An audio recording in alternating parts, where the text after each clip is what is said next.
बिस्मिल्लाहिर्रहमानिर्रहीम। अस्सलाम वालेकुम। आज का हमारा टॉपिक है सिरोसिस ऑफ लिवर, मतलब जिगर का सिकुड़ना। आज हम समझने की कोशिश करेंगे कि जिगर का सिकुड़ना क्या है। एक्चुअली होता क्या है, आपको समझाने के लिए, जैसे हमारी जिल्द है, स्किन स्किन में कोई हमारे स्कार वगैरह या कोई ऐसे चोट वगैरह लगे तो हमारी स्किन आस्ता आस्ता हील होना शुरू होती है, तो उस पर एक रिंड और स्कार आ जाता है। ऐसा ही जिगर का है। जिगर अल्लाह ताला ने हमारा एक ऐसा ऑर्गन बनाया है जो कि जब इंजर वगैरह या उसको कोई नुकसान पहुंचता है वो दोबारा ग्रो करता है। और ऐसे ही होता है, जैसे हमारी जिल्द में खिंड आ जाता है, ऐसे ही बाद जब हमारे जिगर को मुख्तलिफ तरीकों से नुकसान पहुंचता है, जिसकी वजूहत मैं आपको बाद में बताऊंगा। उस वजह से क्या करता है जिगर, जब नुकसान इंजरी होती है, लिवर इंजरी होती है या जिगर को नुकसान होता है, वो दोबारा ग्रो करने की कोशिश करता है। वो ग्रो करते हुए उस पर स्कार बनना शुरू हो जाता है। और जैसे उस पर स्कार बनता है तो लिवर अपना उस तरह फंक्शन नहीं कर पाता। मिसाल के तौर पे, जैसे आप जानते हैं हेपेटाइटिस, जिगर की सोजश। वो जब जिगर की सोजश खत्म होती है तो जिगर जब वापस अपनी शक्ल में आता है तो उसी तरह नॉर्मल होता है। लेकिन सिरोसिस ऑफ लिवर में और जिगर सिकुड़ने में क्या होता है, जब उस पर स्कार बन जाता है, स्कारिंग ऑफ लिवर, हम फिब्रोसिस ऑफ लिवर कहते हैं उसको। मतलब वो फिर दोबारा ऐसे अपना फंक्शन नहीं कर सकता, मतलब अपने नॉर्मल काम नहीं कर सकता। अब सवाल पैदा होता है कि जिगर हमारा क्या काम करता है। हर शख्स के ज़हन में सवाल आता है कि आखिर जिगर काम क्या करता है। जिगर हमारे मुख्तलिफ किस्म के काम करता है, जिसमें सबसे अहम काम इसका ये है कि ये हमारे जिस्म से टॉक्सिन, जहरीले मवादात को निकालता है। क्योंकि हमारे जिस्म में जो भी जहरीले मवादात आते हैं वो दो ही रास्तों से जाते हैं, एक तो जिगर और दूसरा गुर्दों के रास्ते से। और ये बहुत सी दवाइयां और बहुत सी टॉक्सिन जिसम निकालता है, मतलब कि बहुत से बैक्टीरिया और वायरसेस को भी जिगर हमारा रिमूव करता है। इसके अलावा दूसरा काम ये कि हमारा जिगर कुछ ऐसी प्रोटीन्स बनाता है जो कि खून जमने में मदद करती है। क्योंकि अगर उसकी कमी होना शुरू हो जाए तो हमारे ब्लीडिंग के चांसेस खून निकलने के ज्यादा बढ़ जाएंगे।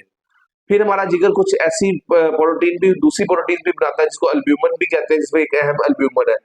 ये प्रोटीन भी बनाता है जो कि हमारे खून में ऑस्मोटिक प्रेशर, ऑनकोटिक प्रेशर जिसको कहते हैं, उसको मेंटेन करता है, जिसकी वजह से हमारे खून में पानी ठहरा रहता है, हमारे दूसरे औजार की तरफ नहीं निकलता।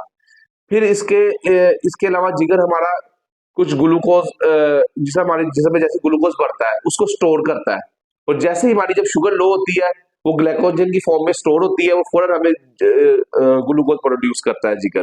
तो ये कुछ मेन मेन फंक्शन, इसके अलावा भी जिगर के बहुत से फंक्शन हैं जो कि जरा थोड़ा सा वो ज्यादा कॉम्प्लिकेटेड है, जो आपको समझना मुश्किल होगा, लेकिन ये मेन मेन है जो आप याद रखें, जिनकी जिनकी पेचीदगियां भी हमारे सामने आती है। अब वजूहात क्या है, हमारे हमारे जो मास्टर में सबसे कॉमन वजह है यरकान, काला यरकान, हेपेटाइटिस बी और सी। फिर जो वेस्टर्न में जो मोस्ट कॉमन है वो अल्कोहल है, शराब नोशी वगैरह। ये बहुत बहुत कॉमन है, इसकी वजह से जिगर को नुकसान होता है। फिर कुछ हमारी दवाइयां वगैरह, ड्रग्स वगैरह जो नुकसान देती है जिगर को, उसकी वजह से भी ये सिरोसिस ऑफ लिवर होती है, जिगर सुकर जाता है। फिर कुछ मरूसी बीमारियां होती हैं, स्टोरेज डिजीज होती है। फिर कुछ हमारी ऐसी बीमारी है जिसकी वजह से हमारे जिसम में फुलाद और कॉपर जमा होना शुरू होता है, जिसको मेडिकल टर्मिनोलॉजी में इन बीमारियों को हीमोक्रोमेटोसिस और विल्सन डिजीज कहते हैं। और कुछ और बीमारियां हैं, ये कॉमन कॉमन नहीं है। तो इसकी वजह से हमारा जिगर सुकर जाता है और वो अपना काम नहीं कर पाता। अब होता क्या है कि जब जिगर, इसकी अलामत क्या आती है मरीज को। आमतौर पे होता ये है कि मरीज को कोई अलामत नहीं होती। वो आम से मोस्ट केसेस में एसिम्प्टोमेटिक होते हैं अनटिल के जब तक चीरियां ना आ जाए। मतलब एक मरीज ऐसे अपना अल्ट्रासाउंड कराने गया है तो उसको डॉक्टर ने बताया भी आपको तो कोर्स लीवर है, आपका जिगर शुगर है, आप डॉक्टर से रुजू करें।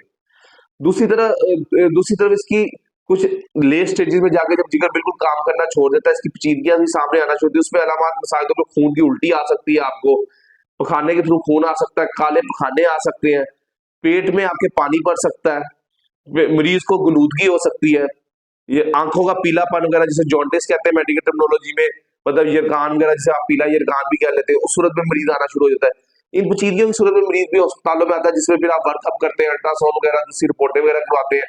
फिर उसका इलाज भी उसके मुताबिक होता है, क्योंकि जैसे इसकी आपको मैं डिफरेंट वजूहत बताई है, हेपेटाइटिस सी हो गया, उसका सी का इलाज होगा तो उसके मुताबिक इलाज होगा।